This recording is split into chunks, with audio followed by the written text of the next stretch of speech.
नमस्कार प्रिय दर्शकों, कैसे हो। उम्मीद करता हूँ कि आप सब अच्छे होंगे। आज मैं हाजिर हूँ आपके सामने एक नई कहानी और एक नई सीख लेकर। तो कहानी शुरू करने से पहले आपसे निवेदन है कि हमारे YouTube चैनल को सब्सक्राइब कर लें ताकि आगे की वीडियो आप तक पहुँच सके। आज मैं आपको 3 गायों की कहानी सुनाऊंगा जो बहुत ही ज्ञानवर्धक कहानी है, जो आप ही सुने और दूसरों को भी सुनाएं। जंगल के किनारे स्थित एक चारागाह में 3 गायें रहती थी। तीनों भिन्न भिन्न रंगों की थी। एक काली थी, एक सफेद और एक भूरी। उनमें गाढ़ी मित्रता थी। तीनों दिन भर साथ रहती, साथ ही चारागाह में घास चरती और रात में एक दूसरे के पास ही सोती थी। एक दिन भूरे रंग का एक सिंह जंगल में भटकते हुए उस चारागाह के पास से गुजरा। वहां उसकी दृष्टि उन तीनों गायों पर पड़ी। सिंह कई दिनों से भूखा था और शिकार की तलाश में भटक रहा था।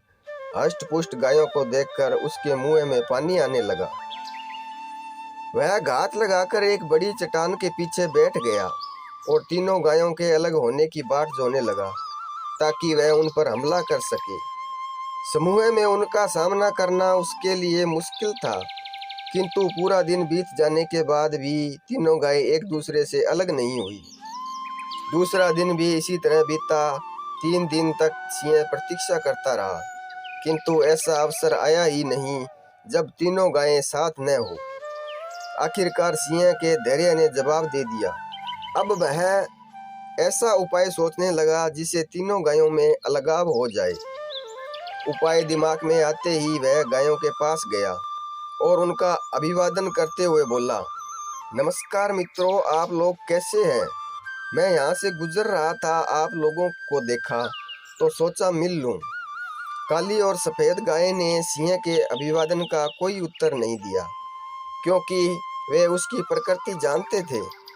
किंतु भूरी गाय ने सिंह का अभिवादन स्वीकार करते हुए प्रसन्नता पूर्वक उत्तर दिया, मित्र, तुमसे मिलकर बहुत खुशी हुई। काली और सफेद गायों को भूरी गाय का सिंह से बात करना अच्छा नहीं लगा था। वे जानती थी कि सिंह विश्वास योग्य नहीं है। सिंह शिकार के लिए ही अन्य जानवरों की खोज में रहता है, न कि मित्रता के लिए।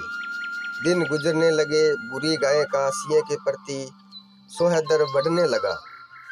काली और सफेद गायों के समझाने के बावजूद भूरी गाय ने सिंह से मित्रता कायम रखी। एक दिन सिंह भूरी गाय के पास आकर बोला, तुम तो देख रही हो कि हमारे शरीर का रंग गाढ़ा है और सफेद गाय का हल्का है। हल्का रंग गाढ़े रंग से भिन्न होता है। अच्छा होगा कि मैं सफेद गाय को मारकर खा जाऊं। इस तरह हम सब में कोई अंतर नहीं रहेगा और हम अच्छे से साथ में रह पाएंगे। भूरी गाय ने सिंह की बात मान ली और काली गाय को एक तरफ ले जाकर उसे अपनी बातों में व्यस्त कर लिया। इधर सफेद गाय को अकेली पाकर सिंह उसे मारकर खा गया। कुछ दिन गुजरने के बाद सिंह फिर से भूरी गाय के पास आया और बोला, तुम्हारे और मेरे शरीर का रंग बिल्कुल एक समान है, किंतु देखो, काली गाय का रंग हमारे रंग से नहीं मिलता। इसलिए मैं ऐसा करता हूँ कि काली गाय को मारकर खा लेता हूँ। इस तरह हम एक रंग के प्राणी ही यहाँ हंसी खुशी रहेंगे। भूरी गाय ने फिर से सिंह की बात मान ली और काली गाय को अकेला छोड़कर दूर चली गई। इधर सिंह ने मौका देखकर काली गाय पर हमला कर दिया और उसे मारकर खा गया। अब भूरी गाय चारागाह में अकेली रह गई।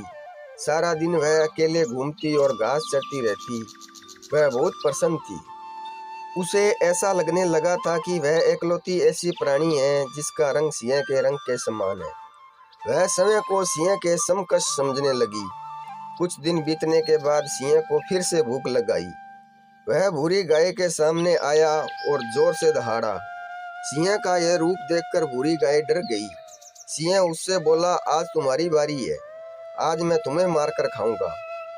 भूरी गाय डर से थर-थर कांपने लगी और बोली, किंतु मैं तुम्हारी मित्र हूँ। तुमने मुझसे जैसा कहा मैंने वैसा ही किया। तुम मुझे कैसे खा सकते हो। सिंह ने फिर दहाड़ लगाई और बोला, मूर्ख गाय, मेरा कोई मित्र नहीं है। ऐसा कैसे हो सकता है कि मैं सिंह होकर एक गाय से मित्रता करूंगा। बुरी गाय सिंह के सामने गिड़गिड़ाती रही, किंतु सिंह ने उसकी एक न सुनी और उसे मारकर खा गया। तो प्रिय दर्शकों, इस कहानी से यही सीख मिलती है कि एकता में बल है। कोई भी समूह एकता के बिना आसानी से बिखर जाता है और नष्ट हो जाता है। इसलिए प्रिय दर्शकों, अपने समाज में, परिवार में एकता होनी चाहिए। एकता के बगैर कुछ नहीं है, क्योंकि अकेला कुछ भी नहीं कर सकता।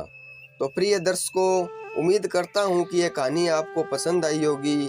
तो मिलते हैं अगली कहानी में, तब तक अपना ख्याल रखना। जय श्री कृष्णा, धन्यवाद।